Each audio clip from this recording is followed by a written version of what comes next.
สบายดีทุกคนเนาะสบายดียินดีต้อนรับเข้าสู่ช่องสีบรรสุขเมืองลาวเนาะมื้อนี้คือเก่าพี่น้องหาปลาคือเก่าเนาะมาพี่น้องหาปลาน้ำงึมคือกันเนาะมาสิพาทุกคนมาเช้ามองน้ำกันพี่น้องว่าสิได้ปลาหรือบ่ได้เนาะมื้อนี้ก็มาในช่วงเช้าเนาะใช้ไว้มื้อวานตอนแรกมื้อนี้ก็มายามมองคือเก่าเนาะนี่ก็สิประมาณนี้ล่ะทุกคนอันนี้ฟ้าลมมันจะแห้งเกินไปเนาะมันเสียงสะท้อนมันเสียงแบบธรรมชาติหลังเกินไปสินะก็เลยใส่พากย์เสียงให้พี่น้องเบิ่งแหน่จักคราวเนาะนี่ก็สิประมาณนี้พี่น้องอันนี้จะถ่ายคร่าวๆให้พี่น้องเบิ่ง2หลังเนาะเพราะว่าตากล้องบ่ค่อยสะดวกปานใด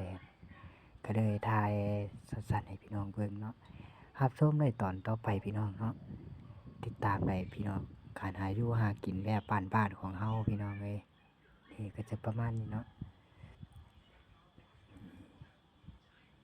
อันนี้ก็มารุ่นรางที่2นำกันอีกรอบเนาะ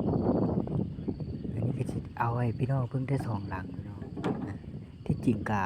ใส่อยู่ประมาณ9หลังต่อมื้อเนาะ9หลังต่อวันแต่อันนี้ก็มาถ่ายสั้นๆให้พี่น้องเบิ่ง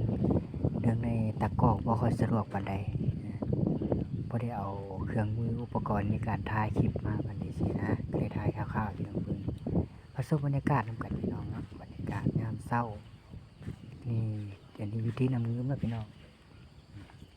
ก็สิได้หลังละ3-4ตัว5-6ตัวไปจังซี่ล่ะแต่ละมื้อบางหลังก็ติดหลายพี่น้องมันจะเป็นบางมื้อเนาะการใส่มองนะพี่น้องการที่เคยสังเกตนะเขาจะหากินในช่วงที่ถ้าช่วงไหนที่มันพาลมพัดแห้งจังซี้พี่น้องบ่ค่อยติดปลาเด้อพี่น้องเนาะแล้วก็มันอาจจะติดในช่วงที่เดือนขึ้นบ่แม่นเดือนแจ้งเด้เดือนแจ้งบ่ได้พี่น้องเดือนแจ้งใส่มองบ่ค่อยได้เพราะว่าน้ำมันใสเนาะปลาก็บ่สู้สิถึกเมาปานใดสินะ